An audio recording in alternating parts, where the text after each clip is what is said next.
الحمد لله رب العالمين والعاقبة للمتقين والصلاة والسلام على من كان نبيا وآدم بين الماء والطين وعلى آله وصحبه أجمعين.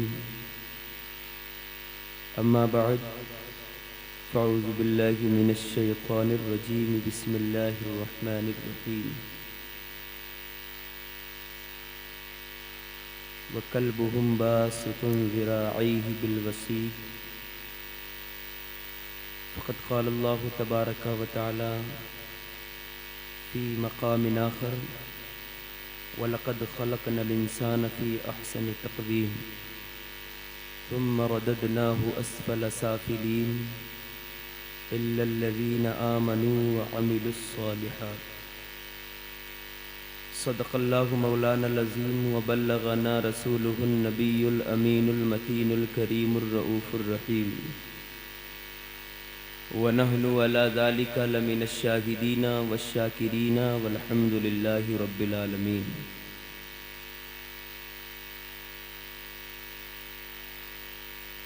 یا خدا بہر جناب مصطفیٰ امداد کن، یا رسول اللہ از بہر خدا امداد کن، یا شہید کربلا یا دافع کرب و بلا، گل رخاں شہزادہ گلگو قبا امداد کن. سرور کہوں کہ مالک و مولا کہوں تجھے، باغ خلیل کا گل زیبا کہوں تجھے. اللہ رے تیرے جسم منور کی تابشیں، اے جانے جام جانے تجلا کہوں تجھے. تیرے تو وصف عیب تناہی سے ہیں بری، حیران ہوں میرے شاہ میں کیا کیا کہوں تجھے. آخر رضا نے ختم سخن اس پہ کر دیا، خالق کا بندہ خلق کا آقا کہوں تجھے. رخ دن ہے یا مہر سما، یہ بھی نہیں وہ بھی نہیں. شب زلف یا مشک خطا، یہ بھی نہیں وہ بھی نہیں. بلبل نے گل ان کو کہا، قمری نے سروے جاں فضا. حیرت نے جھنجھلا کر کہا، یہ بھی نہیں وہ بھی نہیں. خورشید تھا کس زور پر، کیا بڑھ کے چمکا تھا قمر. بے پردہ جب وہ رخ ہوا، یہ بھی نہیں وہ بھی نہیں.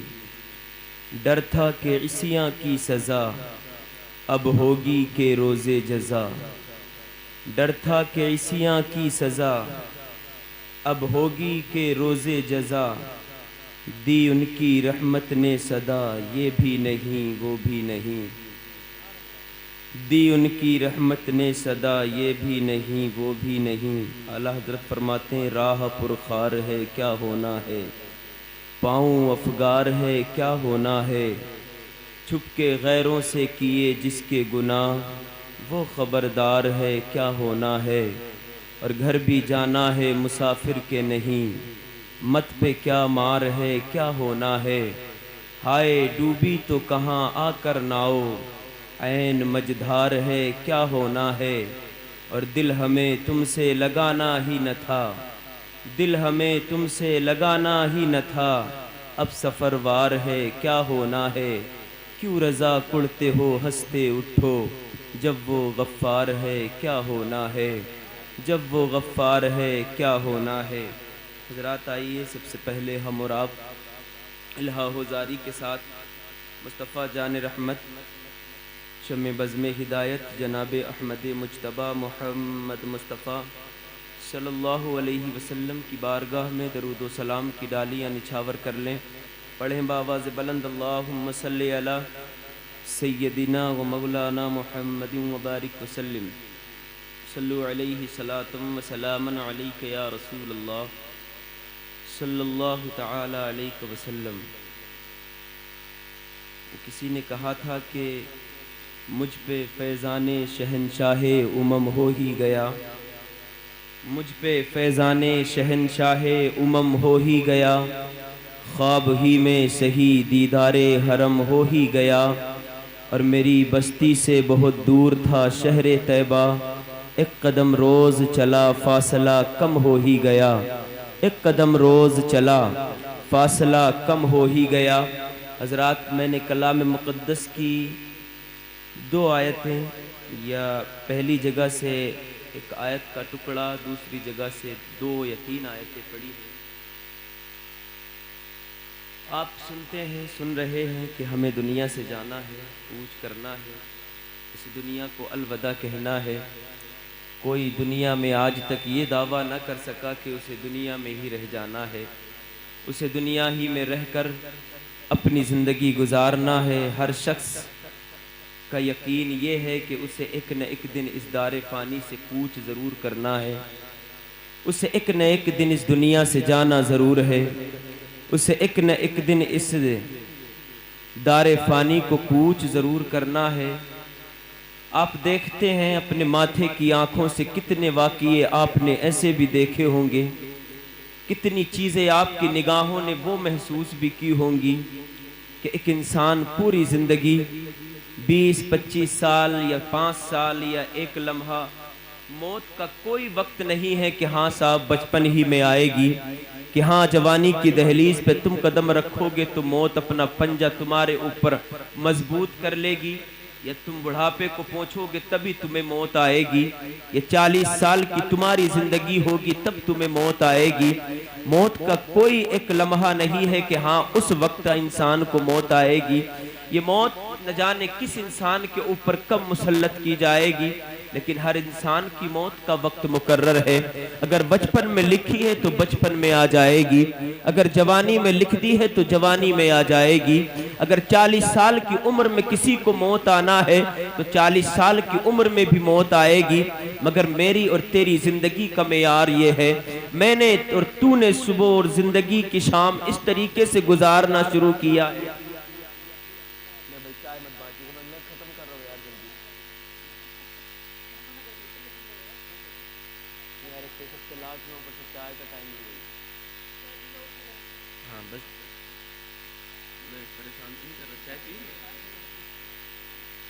درود پاک پڑھیں۔ اللہم صلی علی سیدنا مولانا محمد مبارک وسلم، صلو علیہ صلاۃ و سلام علیک یا رسول اللہ صلی اللہ تعالی علیہ وسلم۔ کسی کو پتا ہے کہ موت کب آئے گی؟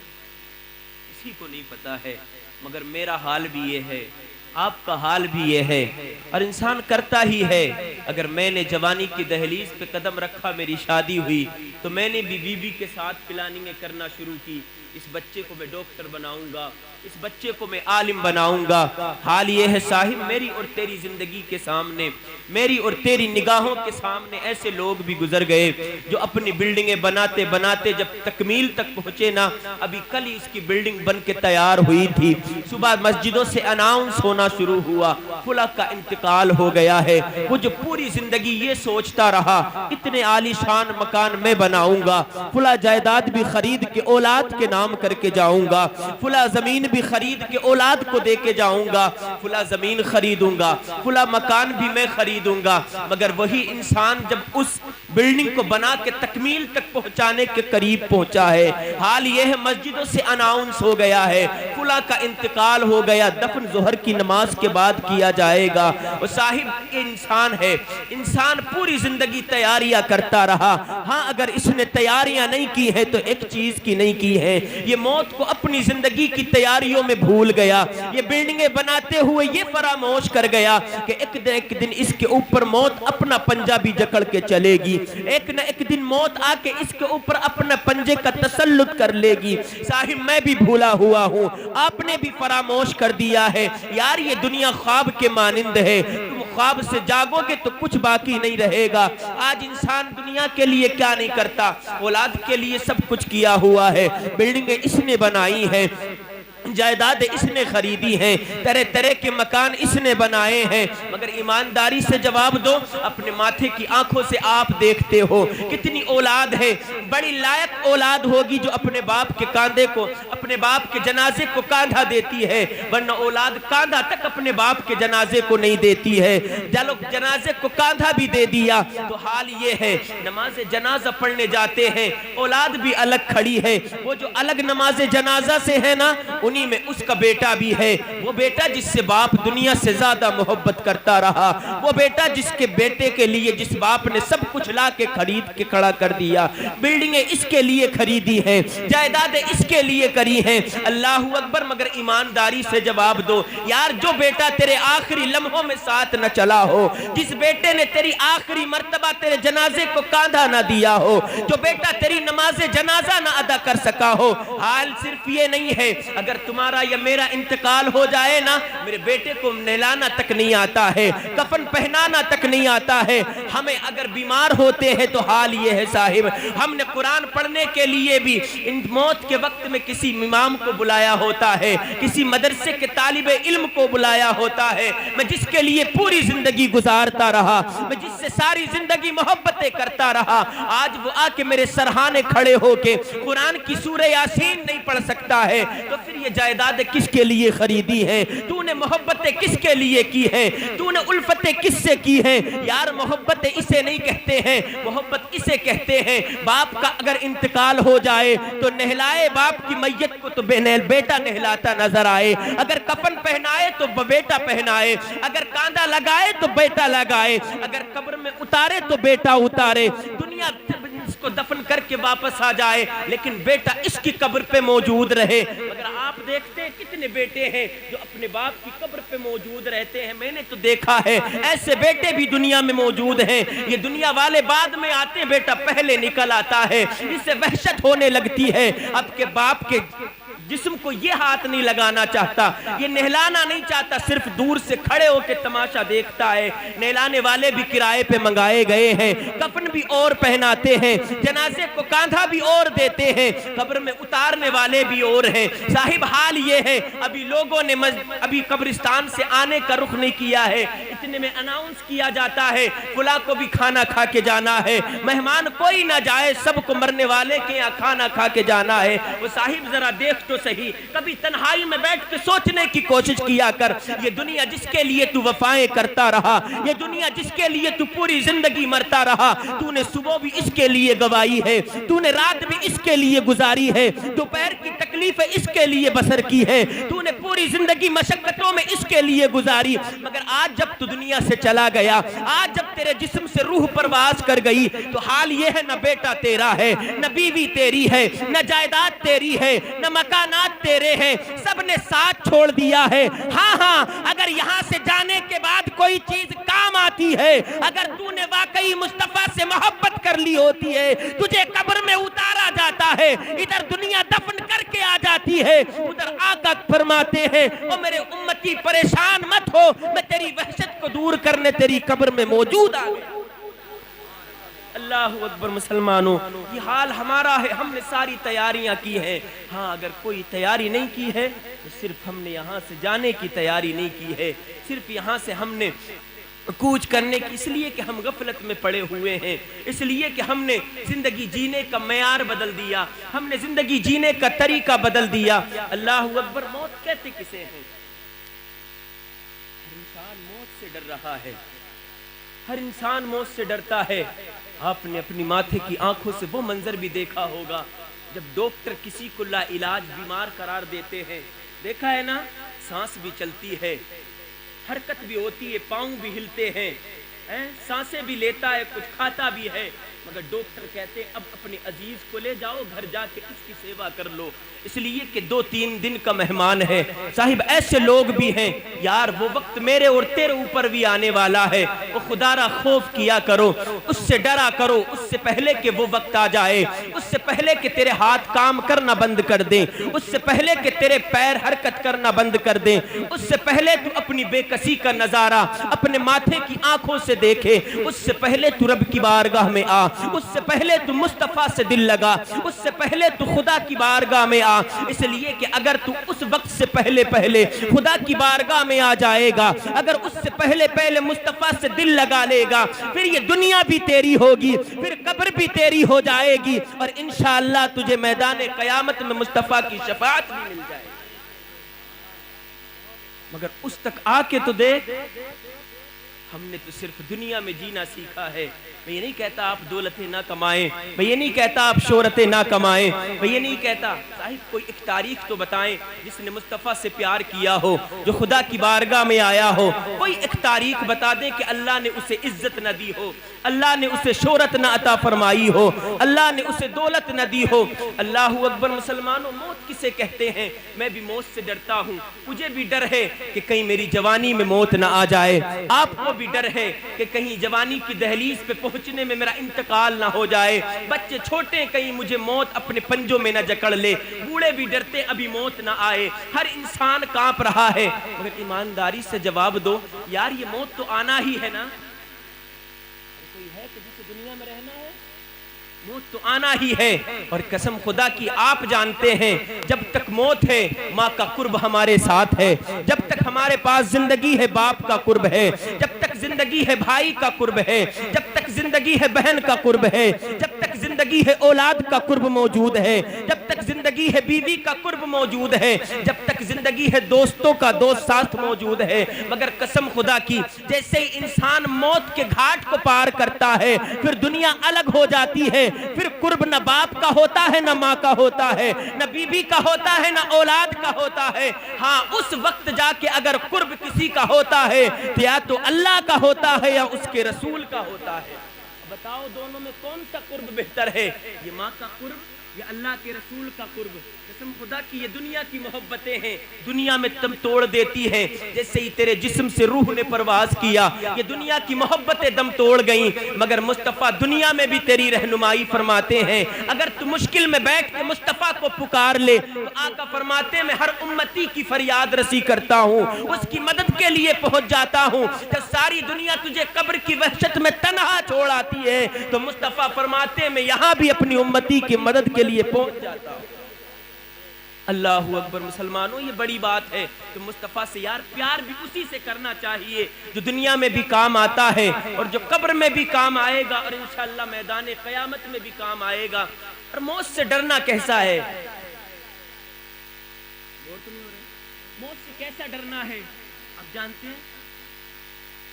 یہ آپ کا وطن اصلی ہے، جہاں آپ پیدا ہوئے وطن اصلی ہے نا، آپ پردیس میں ہیں، آپ کے گھر سے فون آئے کہ آپ گھر آ جائیے، کوئی خوشی ہے یا کوئی فنکشن ہے، آپ ایک ہفتہ پہلے سے تیاریاں شروع کرتے ہیں کہ مجھے گھر جانا ہے۔ خوشی ہوتی ہے کہ نہیں ہوتی؟ خوشی ہوتی ہے، اس لیے کہ وطن اصلی پہنچنا ہے۔ اب ایمانداری سے بتائیں ہمارا وطن اصلی کیا ہے؟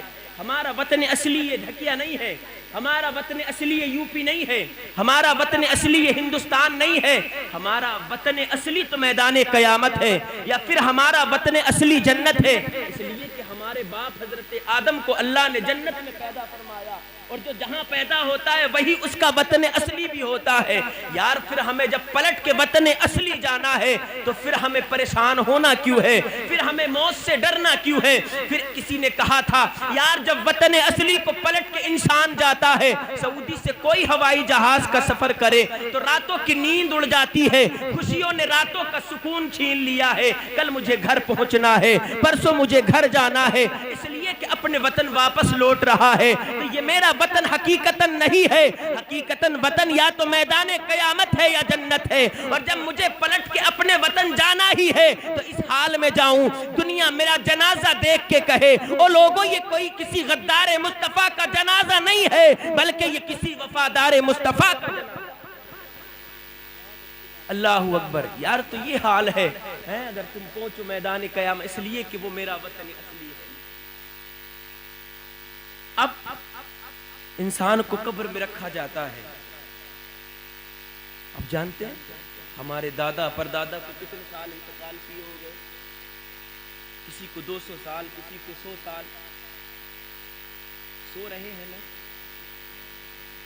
نہیں وہ قبر میں سو رہے ہیں، میں ان کی بات کر رہا ہوں۔ سو رہے ہیں نا؟ سو رہے ہیں۔ آپ سوچیں اتنی گہری نیند بھی ہو سکتی ہے۔ کوئی 800 سال سے سو رہا ہے، کوئی 1000 سال سے سو رہا ہے۔ ہم اگر اب سوئیں گے تو فجر میں اٹھ جائیں گے جنہیں نماز پڑھنا ہے، اور جنہیں نماز نہیں پڑھنا وہ 12 بجے اٹھ جائیں گے۔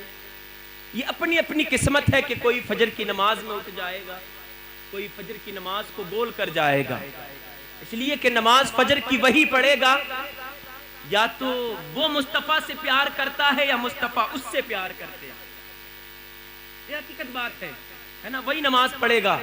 میں دعا کروں گا کہ اللہ آپ سب کو فجر کی نماز میں اٹھائے، اور آپ اٹھ کے ایسا نہ ہو کہ الارم بجے اور آپ پھر بند کر کے سو جائیں۔ اللہ اکبر۔ کتنے سالوں سے سو رہے ہیں ہمارے دادا پردادا، ہمیں پتہ بھی نہیں کہ کتنے سالوں سے سو رہے ہیں۔ کسی کے ذہن میں خیال آئے اتنا بھی کوئی سو سکتا ہے؟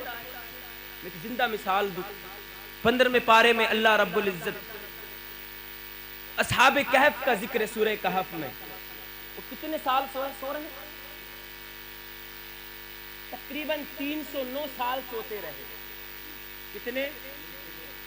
یہ کوئی ایک رات کا مسئلہ نہیں ہے، چاہے 2 رات کا نہیں، 309 برس تک اصحاب کہف سوتے رہے۔ جب اٹھے نا اس کے بعد تو بال لمبے، ناخن لمبے، کسی نے کہا میں سوئے ہوئے 4 دن ہو گئے، کسی نے کہا 1 ہفتہ ہو گیا۔ جب حالت دیکھی ناخنوں کی، جب بالوں کی حالت دیکھی، کسی نے کہا 1 عرصہ ہو گیا ہے۔ اللہ اکبر۔ تو یہ تو زندے سوئے تھے ایک غار میں، زندے سوئے تھے۔ اللہ، لیکن میں ادھر بات نہیں کروں گا۔ یہ بہت سالوں سے سو رہے ہیں، قبر میں ہیں۔ کوئی سوال کر سکتا اتنا بھی کوئی سو سکتا ہے، اتنا کیسے سو سکتا ہے؟ کسی نے بڑا پیارا جواب دیا، اس لیے کہ جب یہ سوئے نہیں تھے، ابھی جاگے ہوئے تھے، انہیں دیدار مصطفیٰ کے چہرے کا کرایا گیا تھا۔ مصطفیٰ کے چہرے میں اللہ نے وہ بشاشت رکھی ہے جو ان کا دیدار کر کے ایمان کی حالت میں سو جائے گا، میدان قیامت میں اٹھایا جائے گا، تب بھی اس کے چہرے پہ مصطفیٰ کے دیدار کی بشاشت پائی۔ اللہ اکبر۔ مصطفیٰ کے دیدار کے چہرے کی بشاشت اس کے چہرے پہ اٹھنے کے بعد بھی پائی جائے گی۔ قسم خدا کی اگر ہم خوش ہو کے سوئیں اور آرام سے سو جائیں نا، صبح کو اٹھتے ہیں ہمارے چہرے پہ نور موجود ہوتا ہے۔ اگر نماز عشاء پڑھ کے سو جائیں، یہ کتنے سالوں کے بعد اٹھیں گے، پھر بھی مصطفیٰ کے چہرے کے دیدار کی بشاشت لائی جائے گی، موجود ہوگی۔ یہ بہت بڑی بات ہے۔ اللہ، اس کے بعد انہیں ایک دیدار اور ہوگا، وہ جنت میں خدا کا دیدار کرا۔ بس میں بات ختم کر رہا ہوں۔ جنت میں خدا کا دیدار کرایا جائے گا، بڑی جلدی ہے۔ جنت میں خدا کا دیدار۔ اللہ اکبر مسلمانوں، اللہ کے نبی مالک جنت ہیں۔ میدان قیامت کا بیچ کی بات میں ختم کر دوں۔ اللہ کے نبی مالک جنت ہیں۔ مصطفیٰ جنت میں جائیں گے، دلہا بن کے جائیں گے۔ کیا بن کے؟ دلہا بن کے۔ اور ہم جو جائیں گے مصطفیٰ کے ساتھ باراتی بن کے جائیں گے۔ ہے بات سمجھ رہے نا؟ باراتی اور دلہا میں فرق کیا ہے آپ اچھے سے جانتے ہیں۔ میں دنیا کی مثال دوں، اگر آپ میں سے خدا کرے سب دلہا بنے، سب کے بچے ہوں، کوئی دلہا بنے، باراتی ایسے بھی ہوتے ہیں، بڑی ہائی کوالٹی کے کپڑے بھی پہنے ہوتے ہیں، ہوتا ہے نا، بڑی اس میں میڈیم کلاس کے لوگ بھی ہیں، 3rd کلاس کے لوگ بھی ہوتے ہیں، کسی کے چپل ڈھنگ کے نہیں ہیں۔ میں کسی کی برائی نہیں کر رہا، جیسا خدا نے استطاعت، جیسا اس کے پاس مال موجود ہے ویسے وہ پہن لیتا ہے۔ کسی کے کپڑے پھٹے بھی ہو سکتے ہیں، کسی کی ہائی کوالٹی کے بھی ہو سکتے ہیں۔ اللہ اکبر۔ خدا نہ کرے کسی سے لڑائی ہو جائے، جس کے یہاں بارات جا رہی ہے اس کے بھائی سے کسی باراتی کی پہلے کبھی لڑائی ہوئی ہو، اب دولہا کے ساتھ یہ بارات میں گیا ہو، ایمانداری سے بتاؤ وہ جس سے لڑائی ہوئی تھی لڑکی کے بھائی سے، وہ اس کو پکڑ کے کہے گا تمہاری مجھ سے فلاں ٹائم پہ لڑائی ہوئی تھی، میں تم سے بدلہ لوں گا؟ وہ کہے گا؟ نہیں کہے گا، اس لیے کہ یہ باراتی بن کے آیا ہے، دلہا کوئی اور ہے۔ باراتی جیسا بھی ہو، کپڑے پھٹے ہوں کہ اچھا ہو، مگر دلہا کے ساتھ آیا ہے تو دھتکارا نہیں جائے گا۔ ہم اکیلے جنت میں نہیں جائیں گے بلکہ مصطفیٰ دلہا بن کے جائیں گے، ہم باراتی بن کے پیچھے پیچھے جائیں گے۔ اللہ، اور میرے مصطفیٰ کی عجیب شان ہوگی قسم خدا کی۔ آپ کیا مہمان آتے ہیں نا؟ آتے ہیں نا؟ آتے ہیں؟ خدا کرے دعا کیا کرو کہ مہمان آیا کریں، اس لیے کہ کچھ لوگ مہمانوں سے بڑے گھبراتے ہیں، لیکن جب مہمان آتے ہیں نا تو وہ اپنی قسمت کا کھانا پہلے لے آتے ہیں، اللہ ان کی قسمت کا پہلے ہی اتار دیتا ہے۔ مصطفیٰ کی شان عجیب ہوگی. جنت کا ایک نیم ہے، تو جنت میں داخل ہوگا نا وہ نکلے گا نہیں. جنت کا ایک اصول ہے کہ جنت میں داخل ہو جائے گا وہ نکلے گا، اور جنت میں کوئی گنہگار بھی نہیں جائے گا. جنت میں سب پاک اور صاف جائیں گے، کسی کے اوپر ذرہ برابر بھی گناہ موجود نہیں ہوگا. اللہ جس کو بھی جنت میں ڈالے گا بالکل گناہوں سے پاک کر دے گا، جیسے ابھی ماں کے پیٹ سے جنم لیا. جنت کا ایک نیم کوئی نہیں نکلے گا. آپ کے مہمان آتے ایک مثال دوں، حالانکہ دنیاوی مثالیں میں دے رہا ہوں، میں ان کی توازن وہاں نہیں کر رہا ہوں، برابری نہیں کر رہا ہوں، ایک مثال سے آپ کو سمجھانا چاہتا ہوں. مہمان آتے ہیں، جو مہمان آتے ہیں جو دور سے آتے ہیں وہ آپ کے کام تو نہیں کرتے نا، بیٹھ جاتے ہیں. لیکن جو میزبان ہے، فرض کیجئے میرے یہاں مہمان آپ بن کے آئے تو میں گھر سے باہر بھی جاؤں گا، گھر جاؤں گا کہ نہیں کام کے لیے، پھر اندر آؤں گا. مجھے اس لیے کہ ساری چیزوں کا انتظام کرنا ہے. آپ بیٹھے ہوئے ہیں، اللہ اکبر. جنت میں جو چلا جائے گا نا وہ نکالا نہیں جائے گا، یا وہ اپنی مرضی سے باہر نہیں آئے گا، مگر اللہ نے مصطفیٰ کو وہ شان عطا فرمائی ہے. میرے مصطفیٰ کبھی جنت میں داخل ہوں گے، کبھی جنت سے باہر نکلیں گے، پھر داخل ہوں گے، پھر نکلیں گے. اللہ اکبر. دنیا کہتی ہے آخر اس میں کیا راز ہے، تو اللہ اکبر غیب سے آواز آتی ہے، نادانو میں اپنے محبوب کی شان عظمت دکھانا چاہتا ہوں کہ جس کو جنت میں بھیج دیا جائے گا کبھی نکالا نہیں جائے گا، نہ وہ اپنی مرضی سے نکل پائے گا، مگر میں نے اپنے محبوب کو وہ اختیار دیا ہے، وہ جب چاہے جنت سے نکل بھی سکتا ہے، جب چاہے جنت میں داخل بھی ہو سکتا ہے. اور نکلیں گے کسی اور کام سے نہیں بلکہ اپنے گنہگاروں کا ہاتھ پکڑ پکڑ کے جنت میں داخل فرمائیں گے. جو جہنم میں جا چکے ہوں گے عرض کریں گے مولا یہ میرا امتی ہے، پروردگار اس کے گناہوں کو معاف فرما دے. اللہ اکبر. رب فرمائے گا محبوب بس تو اشارہ کرتا جا، جس کی جانب تیرا اشارہ ہوتا جائے گا میں تیرے اشارے پہ ایک ایک کو جنت میں داخل فرماتا جاؤں گا. بے شک اللہ اکبر. ایک ایک اشارے پہ تیرے ہر شخص کو جنت عطا فرما. یہ مصطفیٰ کی شان ہے. حالانکہ میں نے کوئی آیت دوسری پڑھی تھی، اللہ کا قرآن کہتا ہے وَلَقَدْ خَلَقْنَا الْإِنسَانَ فِي أَحْسَنِ تَقْوِيمٍ، کہ ہم نے انسان کو سب سے بہترین شکل میں پیدا فرمایا، سب سے بہترین. 18,000 مخلوقات اللہ نے پیدا کی، سب سے حسین تمہیں پیدا فرمایا. پھر ثُمَّ رَدَدْنَاهُ أَسْفَلَ سَافِلِينَ، پھر ہم نے اس کو سب سے نچلے درجے میں بھیج دیا. فرشتوں کا درجہ ہم سے اوپر ہے، جن بھی ہم سے اوپر ہیں، مگر آگے اللہ کا قرآن کہتا ہے إِلَّا الَّذِينَ آمَنُوا وَعَمِلُوا الصَّالِحَاتِ، مگر وہ لوگ جنہوں نے نیک عمل کیے ہم نے ان کے درجے بڑھا دیے. آپ دیکھیں اس کا کرم، دیکھیں اس کا رحم، دیکھیں کتنا کریم ہے وہ. اللہ فرماتا ہے یا ایھا الانسان ما غرک بربک الکریم. او بھٹکے ہوئے انسان، گناہوں کے دلدل میں پھنسے ہوئے انسان، تو نے پوری زندگی گناہوں میں گزار دی، ابھی تیرے پاس وقت ہے، اگر تو اب بھی آ جائے گا نا میں اتنا کریم ہوں، میں اتنا مہربان ہوں، اگر تو اب بھی پلٹ آئے گا تو میں تیرے گناہوں کو معاف فرما کے تجھے جنت کا پروانہ دے سکتا. اس سے زیادہ کریم کوئی نہیں ہو سکتا.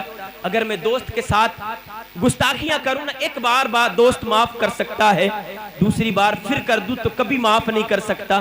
مگر کبھی سوچا کریں ہم تو صبح سے شام تک خدا کی کتنی نافرمانیاں کرتے ہیں. صبح ہوتی ہے تو نافرمانی ہے، دوپہر ہوتی ہے تو نافرمانی ہے، شام ہوتی ہے تو پوری زندگی گناہوں میں گزار دی. کبھی تمہارے لیے آواز آئی کہ تو میرا بندہ نہیں ہے، میں نے تجھ پر رزق کے دروازے بند کر دیے. صبح کو بھی دیتا ہے، دوپہر کو بھی دیتا ہے، شام کو بھی دیتا ہے. اتنا کریم ہے، گناہ کرنے کے بعد دیتا ہے. پھر ذرا سوچو اگر تم اس کی بارگاہ میں آ جاؤ گے پھر تمہیں کتنا دے گا. وہ کسی نے کہا تھا ہم تو مائل بکرم ہے کوئی سائل ہی نہیں، راہ دکھلائیں کسے راہ ربے منزل ہی نہیں. کوئی میرے پاس آئے تو میں دولت بھی دیتا ہوں، میں شہرت بھی دیتا ہوں، اور اس سے بڑا تو دینے والا کوئی نہیں. جو بادشاہوں کو بادشاہت دے سکتا ہے وہ مجھے اور تجھے پیسہ بھی دے سکتا ہے. بولو دے سکتا ہے کہ نہیں دے سکتا؟ اللہ اکبر. یار کتنا کریم ہے، کبھی سوچا کریں کتنی نعمتیں دی ہیں. وَإِن تَعُدُّوا نِعْمَةَ اللَّهِ لَا تُحْصُوهَا، اگر تم گننا چاہو نا تو شمار نہیں کر سکتے. دیکھو سردیاں آتی ہیں تو موسم میں پھل بدل دیے جاتے ہیں، ہوتا ہے نہیں؟ آم تو نہیں چلتا نا سردی میں، ارے نہیں چلتا نا. لیچی تو سردی میں نہیں چلتی، اللہ کتنا کریم ہے، بندے کے مرضی کی موافق پھل بھی رکھے گئے۔ سردیاں آئیں تو رب نے پھلوں کی جو چیزیں تھی وہ ساری، اب گرمی آئیں تو پھل بدل دیے، پینے کے مشروبات تبدیل کر دیے۔ یار رب سے زیادہ تم سے کوئی پیار نہیں کرتا، جتنا بندے سے رب پیار کرتا ہے 100 مائیں مل کے بھی اتنا پیار نہیں کر سکتے۔ اللہ اکبر، ساری چیزیں تمہاری مرضی کے موافق ہیں، جس چیز کی زیادہ ضرورت تھی وہ تمہارے زیادہ قریب رکھی گئی۔ اللہ اکبر، پھر اگر تمہیں رب نے اتنا نوازا، اتنی نعمتیں دیں تو ایمانداری سے جواب دو۔ میرا اور تمہارا فریضہ بھی یہ بنتا ہے کہ میں بھی اپنی زندگی اس کی بارگاہ میں لا کے ڈال دوں۔ میں عرض کروں مولا یہ میں نے سر تیری بارگاہ میں جھکا دیا ہے، اب تجھے عزتیں دینا تیرا کام ہے۔ اور رب تو یہ کہتا ہے صاحبوں کہ جو بندہ میری بارگاہ میں سر رکھ دیتا ہے وہ اٹھاتا بعد میں ہے، میں عزتوں کا تاج اس کے سر پہ پہلے سجا دیتا ہوں۔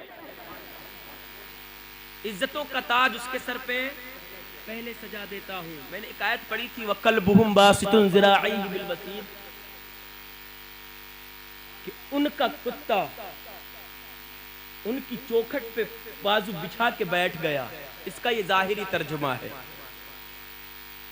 اللہ اکبر، یہ اصحاب کہف کے کتے کا ذکر ہے۔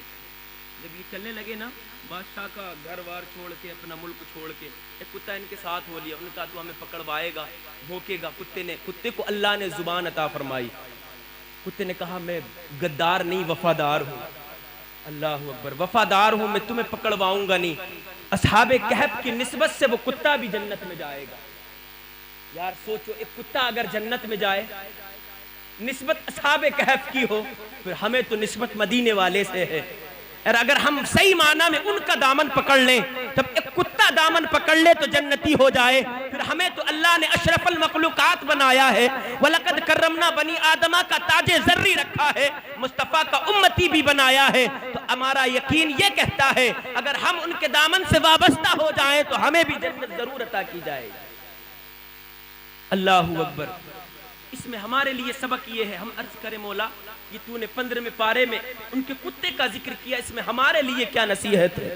تو بتانا کیا چاہتا ہے؟ تو غیب سے آواز آئے گی بندو، تمہارے لیے نصیحت یہ ہے، جب میں ایک کتے کا ذکر اصحاب کہف کی نسبت کی بنیاد پر قرآن میں کر سکتا ہوں، تو اگر تم میرے محبوب کی زندگی سے اپنی زندگی وابستہ کر لو گے تو پھر میں تمہیں زمین کی پستی سے اٹھا کے آسمان کی بلندی پہ پہنچا سکتا ہوں۔ لیکن شرط یہ ہے کہ تم میرے مصطفیٰ کی زندگی سے اپنی زندگی وابستہ کرو، ان کے نقش قدم پر چل کر زندگی گزارو۔ اس لیے کہ ہر انسان کو دنیا سے جانا ہے، ہر انسان کو خیر آباد دنیا کو کہنا ہے۔ یہ سب کچھ چھوڑ کے چلے، میں یہ نہیں کہتا اپنے اولاد سے محبت مت کرو، بیوی سے مت کرو، جائیدادیں مت خریدو، تم محنت کی کمائیاں کرو، سب کچھ خریدو۔ اس لیے کہ جو انسان محنت کرتا ہے نا اور واقعی رزق حلال کمانا چاہتا ہے تو اللہ اس کے رزق میں وسعتیں عطا فرماتا ہے۔ لیکن یہ چیز اپنے ذہن میں رکھا کرو کہ ہمیں مرنا ضرور ہے، ہمیں جانا ضرور ہے۔ اللہ رب العزت کی بارگاہ میں دعا ہے کہ میں نے جو کہا، آپ نے جو سنا، اگر اس میں کچھ خامی ہوئی رب کائنات ان خامیوں کو معاف فرمائے، صحیح پر عمل پیرا ہونے کی توفیق عطا فرمائے۔ ایک بار سبھی حضرات کلمہ طیبہ پڑھ لیں، لا الہ الا اللہ محمد الرسول اللہ صلی اللہ تعالی علیہ وسلم۔